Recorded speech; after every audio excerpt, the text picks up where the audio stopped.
Hey everybody, Chief Meteorologist Brad Petovich here. We're talking about the partial solar eclipse this weekend that we're going to see for hopefully parts of the Carolinas.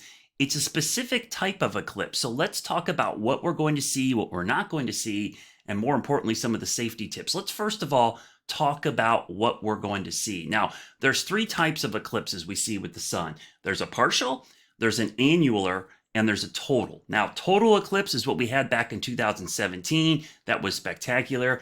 We are not going to have a total eclipse anywhere in the US, but out west, we are going to have what's called an annular eclipse. What that means is basically the moon's distance is farther away than it normally would be for a total eclipse.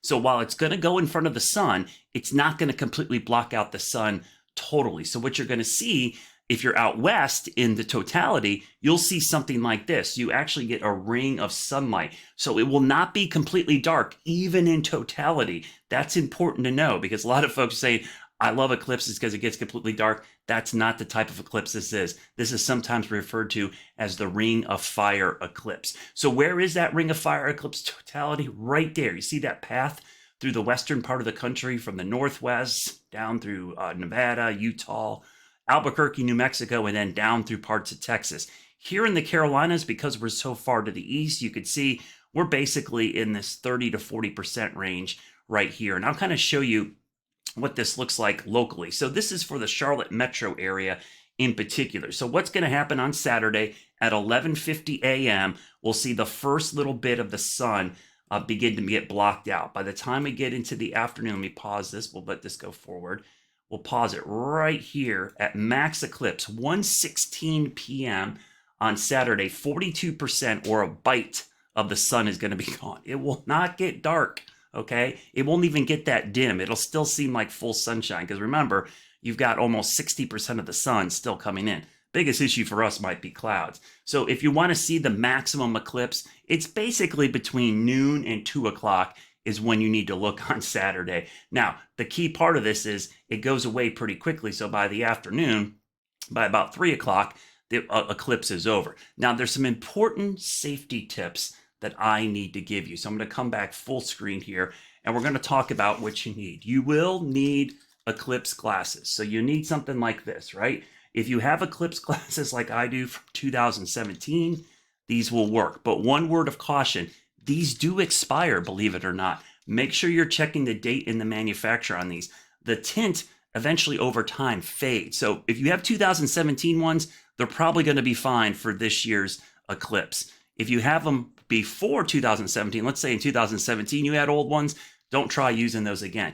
The other thing I hear about people say, I'll just take my camera and aim it directly at the sun. Guess what?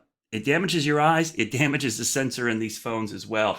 You actually need something like this, a solar filter. This is one I bought. It's actually a pretty cheap and effective way. It looks like the solar filter that you see on the glasses, but this goes over the lens of my lens, over the top of my lens and filters it. One thing you can do if you have a couple pairs of solar glasses is take them and your phone and shoot through this. You want to do that because you'll damage your phone unless you do otherwise. Another thing you can do, which is a great tip, is you can make a viewer. I love doing this. Now, this is an example. I love Time and Date. They do a great job of explaining this. There's aluminum foil or a pinhole on one side. You got a white box or a white screen on the other side of the box. You let the light from the sun come in. You don't look at the sun. You look at the reflection of the sun on something else. You can make these with just a piece of paper or a piece of cardboard. Just cut a pinhole in it, let it project down on something else, and that way you don't have to look at the sun at all. Get a lot of questions from welders. Hey, Brad, I have welding goggles or welding glasses. Here's the key part here is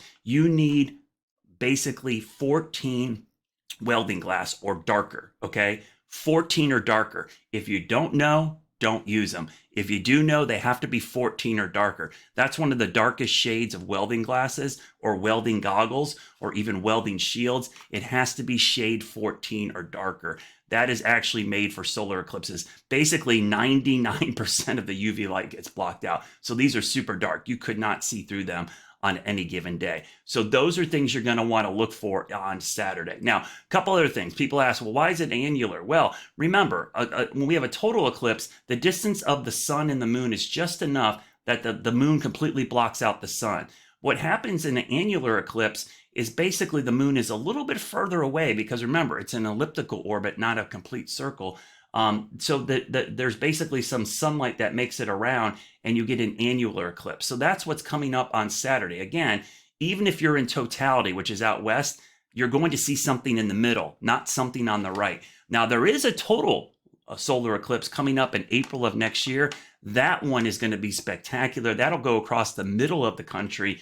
We will get a partial view here in the Carolinas as well. I'm actually planning to travel to go see that, but we'll have plenty of time to talk about that. But coming up on Saturday, get ready. This is the view we're going to see here in Charlotte. Remember, maximum time for here in Charlotte is going to be around 1:16 in the afternoon. Only 42% coverage here. If you go northeast, it's a little less. If you go southwest, it's a little bit more, but it ranges between about 45 and about 35% across the Carolinas. So not much difference, honestly. So there's not a lot of worth traveling from the mountains to the beach.